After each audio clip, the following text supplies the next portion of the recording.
Hello everyone, welcome to the Scroll Ensemble Classical Music Improvisation channel. I'm Robert. This is a tutorial to learn how to improvise a 17th century melodic prelude inspired by two preludes that were written down after a blind recorder player improvised them in the 17th century. Here are our ingredients, which we will learn step by step. The cadences, which are formulas for ends of phrases, will be used in every prelude, of course, but other than that, this approach is very modular. What I mean is that you can use any of these ideas to make a prelude, but you could also combine them or all of them, and so this video can be a springboard for many different preludes. If you've watched my videos for a while, you will know there have already been two videos inspired by Mr. van Eyck. One that is truly very simple, starting with only 3 notes to improvise a battaglia, which is this one, and a slightly more difficult one, well, depending on how hard you want to make it, about the echo fantasia, which seems to be a fascinating, typically Dutch phenomenon. So you don't have to watch these videos to be able to learn from this video that we're in now, but they're definitely worth a look at if you're interested in Van Eyck and 17th century improvisation, and especially the battaglia will be a better fit for a first Van Eyck improvisation. On the other hand, you will see quite a few common ideas, especially with the echo fantasia video. I'm using some new variations on those ideas though, for example in the cadences and the usage of the hexachord. So even if you have practiced the echo fantasia video ideas a lot, you will still learn new things in this video, not to mention some interesting ideas for sequences. So in this video we're looking at Jacob van Eyck's Der Fluiten Lusthof, and you can see the frontispiece of it here. I'll very quickly say something about this amazing source of inspiration, but you can easily find pages and pages of information about it on the internet. In a nutshell, Van Eyck was a blind recorder player, carillon player, and carillon technician, and a carillon is a type of bells that were used in the church. He published 2 collections of tunes and variations in the 17th century, which together still form the largest body of works for one solo wind instrument ever printed. Van Eyck was paid by the city of Utrecht to entertain passers-by, like once or twice a week, and would play famous tunes and improvise variations on them. I love this use of improvisation to entertain, but also to engage with current music. Van Eyck also improvised freer forms like the fantasia and the prelude, the latter of which we will discuss in this particular video.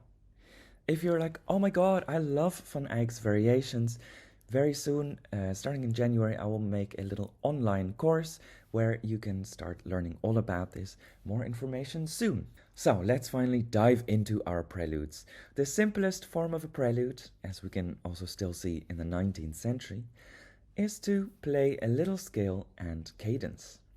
In the 17th century, a scale could be even only 6 notes, which was called the hexachord. And you can watch our video on starting to improvise with the hexachord here. It's probably quite useful to do that, and there's a link above. So just a little something about the terminology in this video related to the cadence. As I said before, a cadence is like a closing formula in a musical phrase, like a period in a sentence. We have used the same cadence for centuries, and so the different little melodies inside that cadence, here, have their own name related to the voice type that most often would have sung that melody. So on top we have the soprano cadence, which you will definitely recognize, especially with a trill on it, which also we will see in a few slides later. Another typical melody in the cadence is the tenor one, which you will see in the next slide, which just goes down by a step. And then the bass melody is also very typical, bum, bum, bum, with that big jump in it, which you can also hear in the beginning of Eine kleine Nachtmusik, for instance. The alto cadence is not so relevant at the moment, so don't talk about that now. By the time Van Eyck lives, the tenor cadence doesn't have to only be sung by a tenor, but we might also find it on our soprano recorder in a prelude by Van Eyck. So in the next slide, when I'm talking about a tenor cadence, I'm talking about this typical melodic fragment or melody, which everyone would have recognized as being part of such an ending formula in Van Eyck's time. So let's start with our first little prelude idea. We'll start with a hexachord. Compared to the video I was just talking about, a new element is that we can use the hexachord in a sort of major tonality, starting from the note C, but we can also start on the note D, which will give us a sort of sense of minor. And we can smuggle in a little B flat on top there, which we call Fa super La.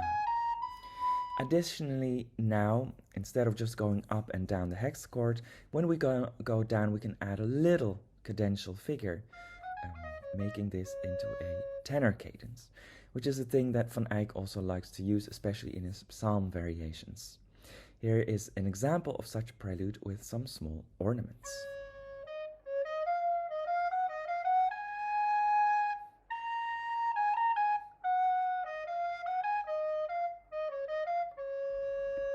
After you've practiced using the hexachord in various ways, you can practice these 4 typical cadences that Van Eyck uses. Don't try to learn them all at once, especially if you haven't used this type of cadence before. Take a day, at least, to experiment with just the hexachord and one particular type of cadence. How can you combine them? How can you reach that moment, and which place in the hexachord is best to use that cadence on? In the next slide, I will show some examples of how to combine that, and a PDF of these slides can be downloaded on Patreon. Both of the examples I've written out here could already be a prelude. In fact, this is even the first phrase almost of Van Eyck's first prelude. When we look at later examples of melodic preludes, they're often rather short, just a scale or even only a cadence, or those combined. And so I think these examples here could indeed be examples of preludes that Van Eyck would have also improvised.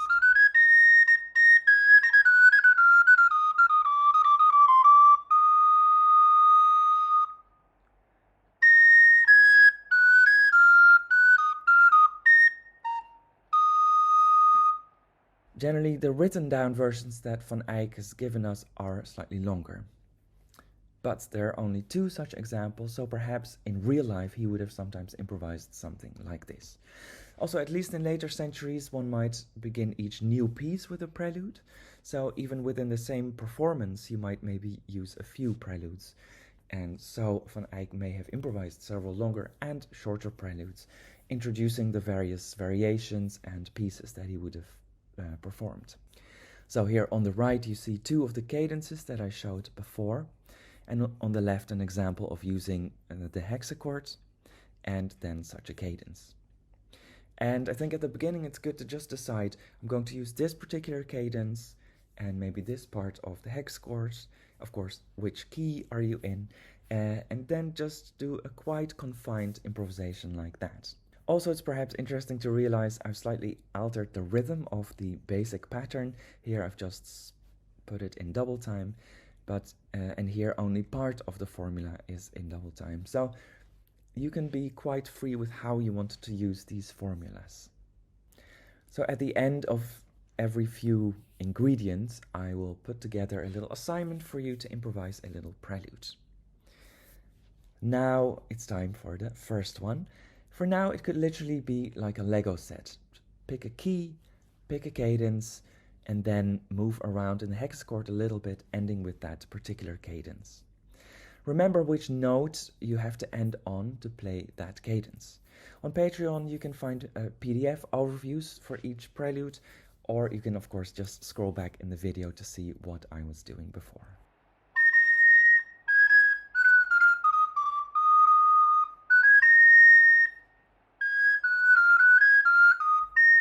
So now let's see how we can develop this by using the other cadences as well and extending our hexachords into bigger scales. An easy way to expand our preludes is to extend the final note. We can see this in both Van Eyck's preludes and also in many of his variation sets.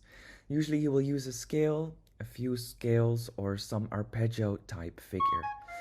Here is a more extended version of that idea, the arpeggio figure. Here's just a simple scale that he used in the second prelude, and here is a little scale as well, just like the one that he used in this one, but then he also goes back up again. And of course you could extend this also a little bit farther. Here are some examples of how Van Eyck might expand the hexachord, or even perhaps he's rather using the idea of a scale. It's hard to know, of course. So here is from one of his fantasias. He just takes this one motive and he keeps going up, up, up, up, up in the scale. Another idea is from the prelude in book 2. We are inside a sort of hexachord, but then we kind of fall out of it down to our main note. And then here an even bigger extension, going through at least 2 hexachords and then going back down, again also using quite a similar figure, maybe a little motive, and then ending with this sort of cadence figure, which actually I did not mention, but it could be seen as a sort of variation of the groppo. And then here we have the final note, which is then extended with the scale down and up. So here are 2 examples of how to combine those ideas. Here is a scale all the way in C and a cadence. Note that before, when I gave you the cadence figures, I gave them in D, but of course you can transpose them and use them in C or any other key that you would like. You could perhaps also see this from the point of view of hexachords. Natural hexachord first, and then I use a similar idea but in the hard hexachord. Another way of seeing this is to look at this motive. First I always have a little stopping point, but then I put them closer together and then with eighth notes kind of speeding up or developing the material a bit.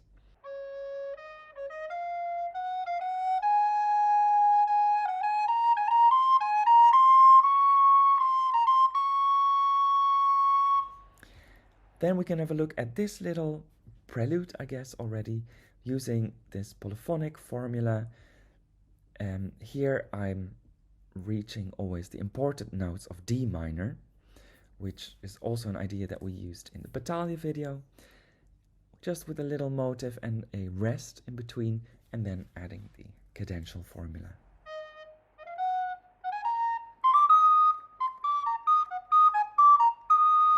So it's now time for some practice again. You can practice this in both C and D, as I showed you before, and try to practice several versions. If you feel like you can do one idea, don't just feel like, oh, that's done, but at least the next day try to use some different combinations of ideas. So here is an example. I've written it out. You could have 2 sections. One could be based on the hexachord going downward, ending with a groppo, and the other section could be extended scale going up and down, and then finally with a bass cadence, and perhaps finish with a little nice flourish to end that.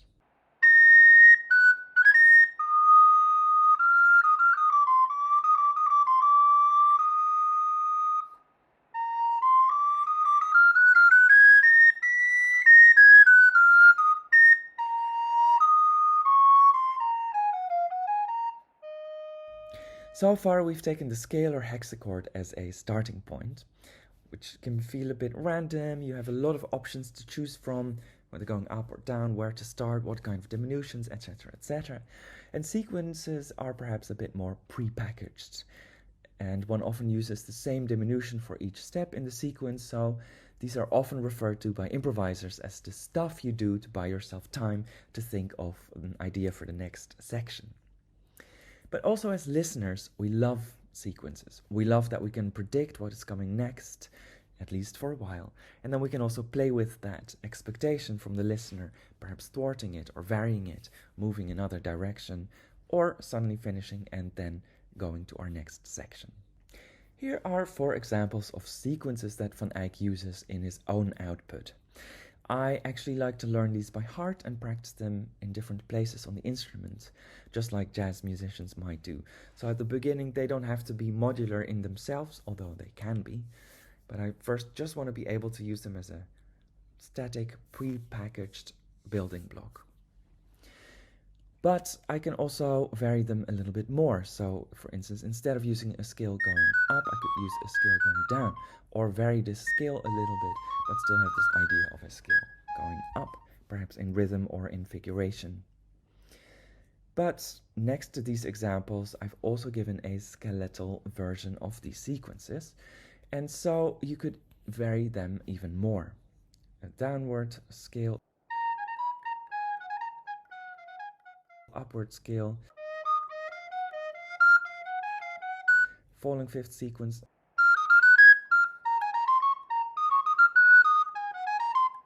third down, second up, and of course there are more ideas like this. We could then extend our scope of sequences to other pieces by Van Eyck. But a video about improvising fantasias based on these materials is also still on the way at some point, so I will leave that for then. For the eager beavers, however, I put in this little table, which comes from the same period as Van Eyck's publications. They are skeletons similar to what we just saw on the previous slide, printed in the Nova Instructio by Spiridion a Monte Carmelo. Spiridion gives us many examples of how to use them in a keyboard setting, but I think for advanced improvisers they could be also used by melodic improvisers to come up with some new ideas. Here you can also see the scale up and down, this second or third down, second up, so similar ideas that we've used already, but also some other ideas. If you feel like you would like to dive into this with some help from me, that's possible too. Just get in touch for a lesson and we can have a look at that. Finally, we can also use an idea that we've already learned in a previous video, the echo. Van Eyck uses it in his Prelude in his first book, and I love using it in Preludes as it is such a typical Van Eyck feature, but also you come up with one idea, then you don't have to think as much anymore, so you just echo it later on. So again, it's a great idea to provide more space for your brain to come up with great other ideas.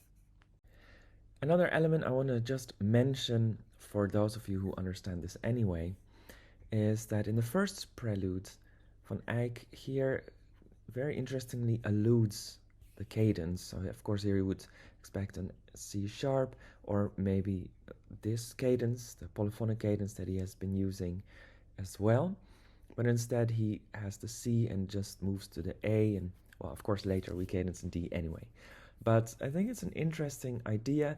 I haven't myself gotten quite a clear picture yet of how he uses this in other pieces. So if I find out more, I will let you know. But for now, just to put in your mind, this could be also an interesting element to your preludes. Time for our final two preludes. This one is inspired by Van Eyck's Prelude in Book 1. So Van Eyck has 3 sections in that. Each section uses a different idea, and you've already practiced all of these ideas, so you're ready to improvise that now. Interestingly, Van Eyck actually uses the same basic skeleton for each section, basically a hexachord going down, ornaments that in different ways, and then finishes with some flourishes. If you would like a little analysis to go over what Van Eyck has done, do visit us on Patreon. There's a link in the description. There I will do a little analysis of both this and the other prelude. And here's an overview of the things you need for this prelude. There are 3, or of course you could also do more sections than Van Eyck. Here are the different things you can do in each section. Again, probably a good idea to decide before. Good to decide also about cadences, and then you can practice this in both C and D or also in other keys.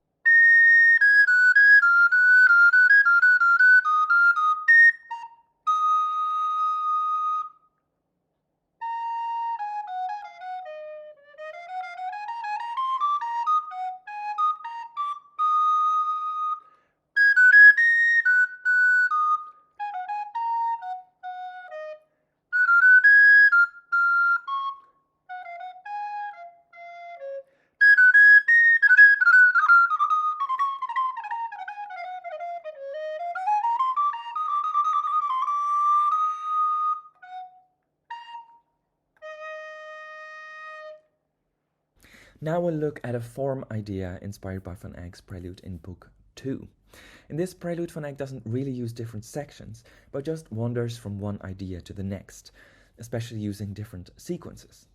So he has an opening which actually is in a sort of different key, maybe in G, and then there are some sequences up, sequences down, which are kind of then, I guess, in D Dorian, and then finally cadence, which is actually in C. So it's a little bit funny, but maybe also interesting for a freer, more fantastical approach to preludes. Again, if you want to have a closer look at that, visit us on Patreon. For now, you have enough information here, I think, so you just keep on going in this prelude, no real cadences until the end, and you can connect those ideas that we've discussed a few times now already.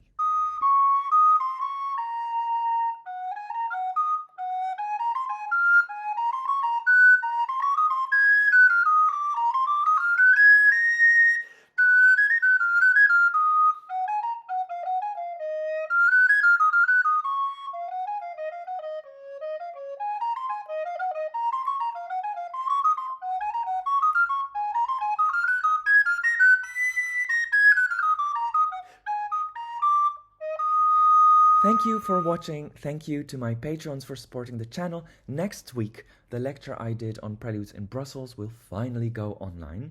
Apologies for the lateness. Curious what I'm talking about? Do join us on Patreon on the lecture tier. There is already a almost 3 hours lecture on improvisation in the 19th century, and more will come there. Anyway, I hope you had fun. Leave a comment, like, share, etc. and see you very soon in the next video. As a little bonus for having a slow year, I'm ending with a blast, so the next video is coming very soon already.